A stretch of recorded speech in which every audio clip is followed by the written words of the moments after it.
The hotel lobby was unusually quiet that night, the kind of silence that seemed to stretch on endlessly between the tick of the antique clock hanging near the reception desk. Emma rubbed her tired eyes as she glanced at the monitor displaying the empty hallways. It was nearing midnight, and the only sound was the faint hum of the vending machine in the corner. Working the late shift was never easy, but Emma had grown used to it. She needed the extra hours, the overtime pay went toward her younger brother's school fees and her mother's medication. Each night, she told herself it was just another step closer to giving her family the stability they had lost after her father's passing. Still, the loneliness of the graveyard shift pressed heavily on her sometimes. That's when she noticed him again. The man was sitting in the far corner of the lounge, his tall frame bent slightly as though the weight of the world rested on his shoulders. He was always there around this hour, like clockwork. A solitary figure with a calm but unreadable face. His hair was peppered with strands of silver, and he wore simple, understated clothes, not flashy like the businessmen who normally passed through the hotel. Every night, he ordered the same thing, a cup of chamomile tea. Never coffee, never alcohol. Just tea. And he would sit there for an hour or two, sipping slowly, as though savoring both the warmth and the silence. Emma had made up a story for him in her mind the first week she saw him.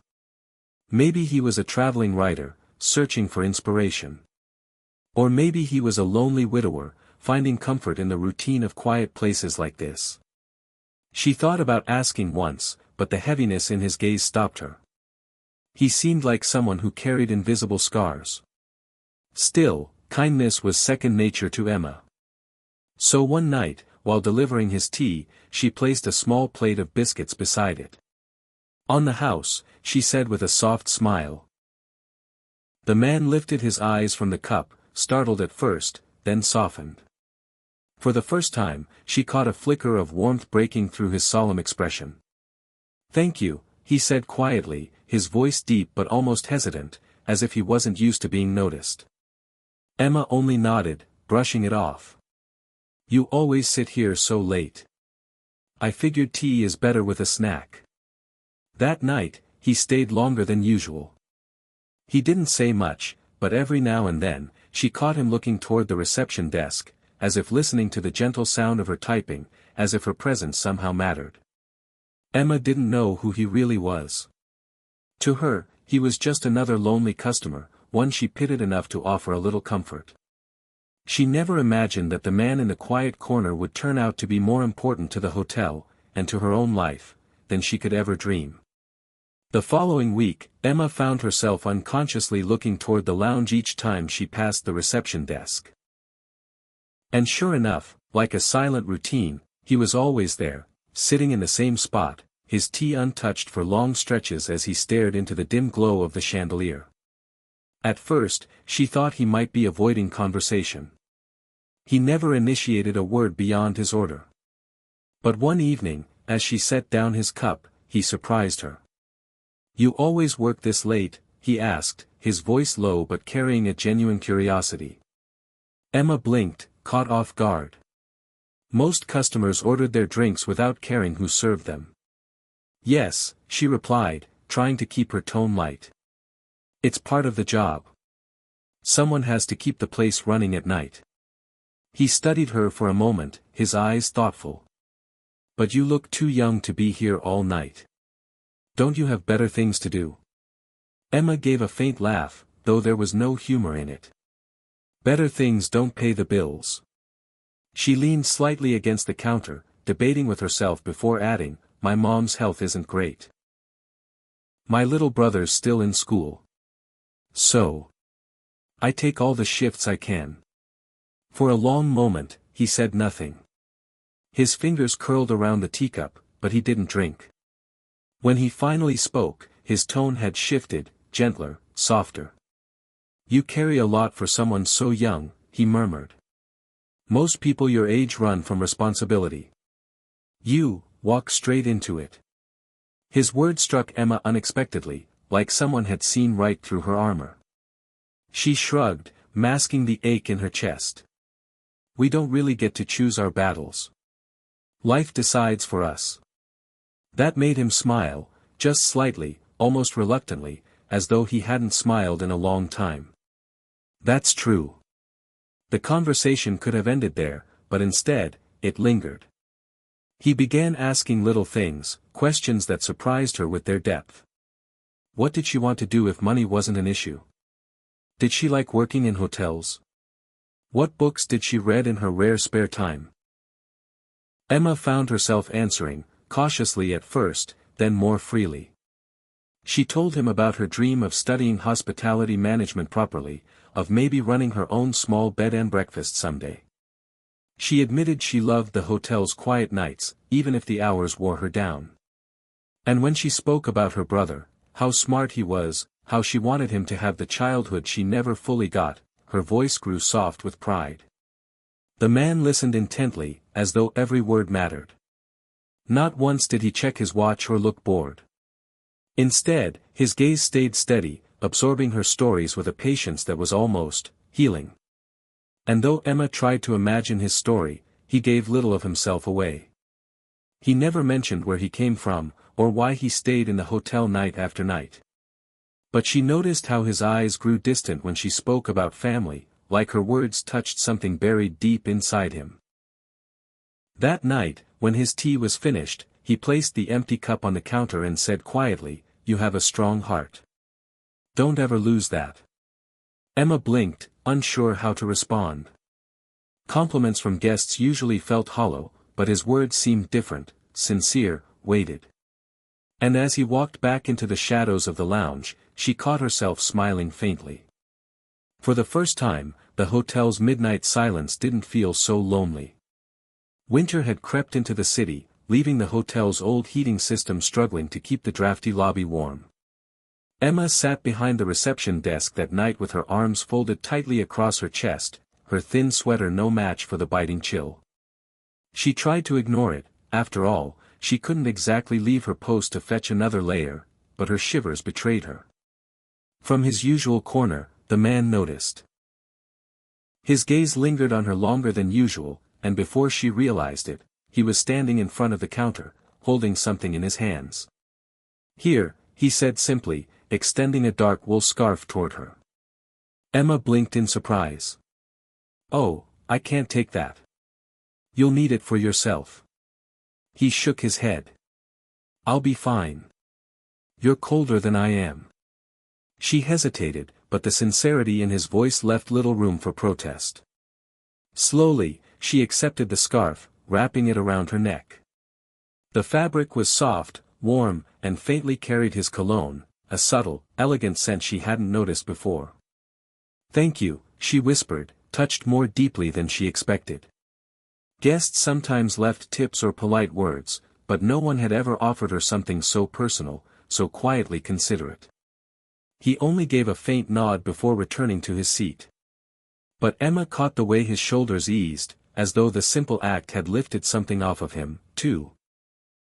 The days that followed only deepened her curiosity about him. One evening, when she was organizing receipts at the desk, she spotted him slipping a crisp bill beneath a cleaning cart parked near the elevators. She knew the staff who worked those shifts barely made enough to scrape by, and though tips weren't unusual, his gesture was different. He didn't wait for thanks, didn't announce it, he simply disappeared into the shadows of the lounge afterward. Emma found herself watching more closely. The way he greeted the janitor with a nod, as if acknowledging a man most guests overlooked. The way he held the door open for a delivery boy carrying boxes twice his size. Even the way he never complained, not once, when his tea arrived lukewarm or a chair creaked beneath him. It wasn't just kindness, it was grace, woven into small, quiet details. One night, curiosity got the better of her. She approached his table after her shift was almost over, tray in hand, pretending to tidy the space. "You know," she said lightly, "you don't really seem like the other guests who pass through here." He looked up at her, his expression unreadable. "How so?" She shrugged, half teasing, half honest. "Most people treat this place like a stopover. You treat it like it matters. Like the people matter." His lips curved into the faintest smile. And do you think that's unusual? For most people. Emma answered without hesitation. Yes. He didn't reply right away. Instead, he studied her face, as though committing her words to memory. Then, quietly, he said, perhaps that's because most people forget that behind every place are the lives keeping it alive. Emma froze, struck by the weight of his words. She wanted to ask him more, why he came, why he cared so much, but something in his eyes stopped her. There was depth there, but also distance, like he was guarding a truth too heavy to share. And so she let the moment pass, smiling faintly as she collected the empty cup. But as she walked back to the counter, her heart beat faster than before.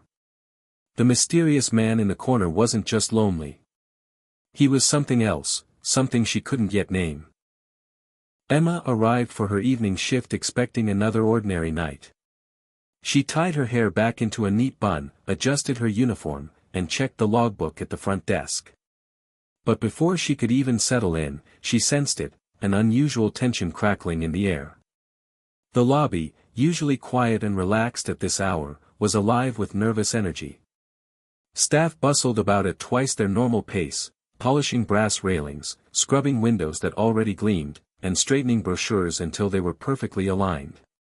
Even the housekeeping supervisor, who rarely ventured to the lobby at night, was pacing in heels that clicked sharply against the marble floor. Emma frowned.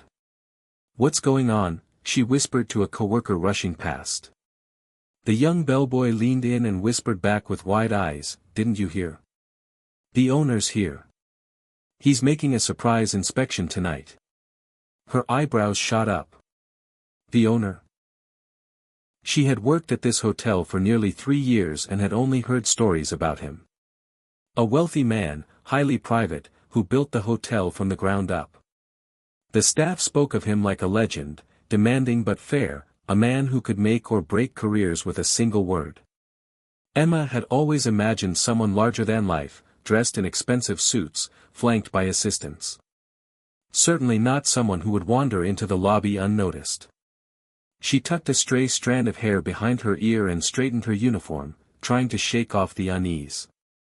She was used to guests of all kinds, but the thought of the owner watching her every move sent a nervous flutter through her stomach.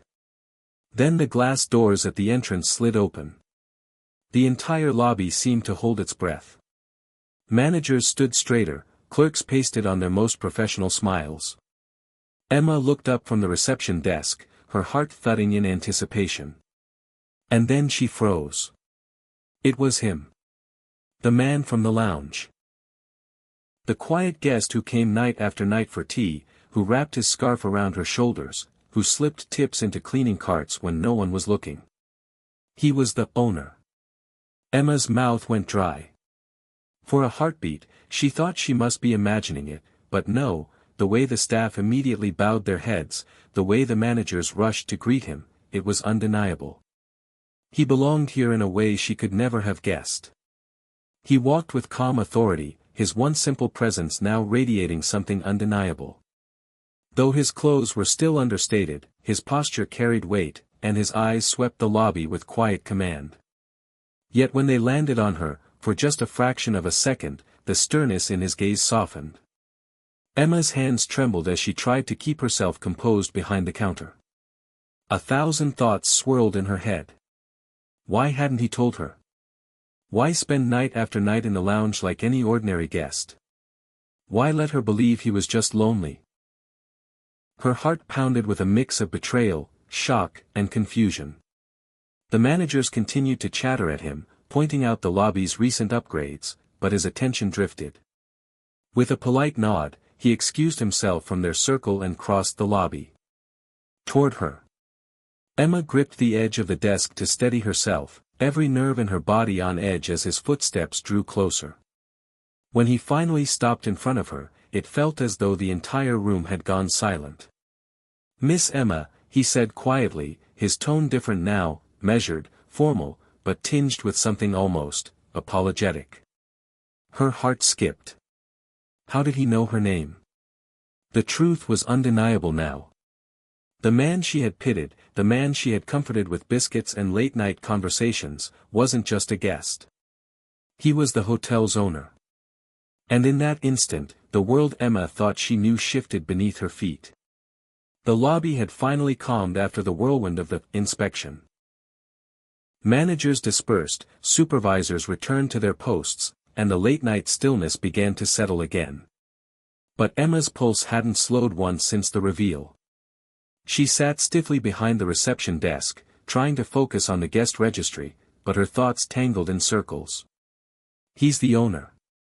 All this time, he knew. He listened to me talk about my life, my struggles, my dreams, and he said nothing. Every part of her wanted answers. And yet, when she saw him walking toward her, she almost wished she could vanish. "Emma," he said softly, his voice stripped of the formality he had used earlier. "Can we talk? Somewhere quieter?" Her throat tightened. She should have said no, should have demanded an explanation right there, but instead, she found herself nodding. She led him into a small lounge off the lobby, a private corner with leather chairs and a fireplace that rarely flickered this late at night. For a moment, neither of them spoke. The silence stretched, heavy and charged. He stood with his hands clasped behind his back, his usually calm expression carrying something almost vulnerable. "I owe you an apology," he began at last, his tone low. "I never meant to mislead you." Emma folded her arms, hugging herself tightly. "You let me believe you were just another guest. Night after night, her voice cracked, and she shook her head. Why? Why hide who you were?" He drew a slow breath, as if gathering the courage to bear something he had kept locked away. "Because I wanted to be seen as a man, not as an owner. Do you know what it's like, Emma? Everywhere I go, people look at me and see only wealth, power, opportunity. But you treated me as though I were simply human. You offered me biscuits with my tea. You spoke to me without expectation. Do you know how rare that is?" His words caught her off guard. Her anger wavered, but the ache in her chest remained. "So all those nights, what were you doing here? Just testing me? Testing the staff?" His eyes softened with a kind of sorrow she hadn't seen before. "At first, yes. I stayed quietly to watch how the people in this place worked, how they treated guests when no one was looking. I wanted to see the truth. But then," he trailed off, his voice faltering. Emma's breath caught as he looked directly at her, the weight of his gaze both terrifying and tender. "Then I found myself coming back for you." Her chest tightened. "You reminded me of something I had forgotten," he continued, his voice unsteady now. "Warmth. Family. Responsibility not driven by profit, but by love.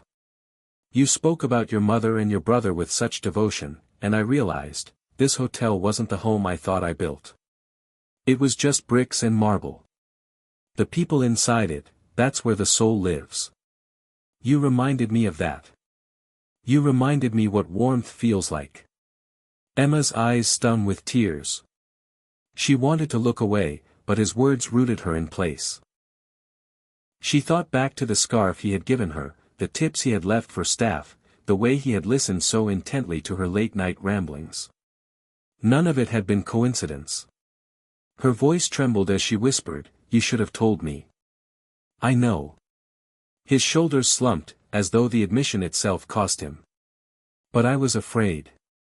Afraid that the moment you knew my name, everything between us would change. And maybe it already has." "But Emma," he stepped closer, lowering his voice, almost pleading. "Believe me when I say this, the man who sat in that corner every night was not the owner of a hotel. He was just a man searching for connection. Searching for something real. And with you, I found it." The room blurred in Emma's vision as her tears threatened to fall.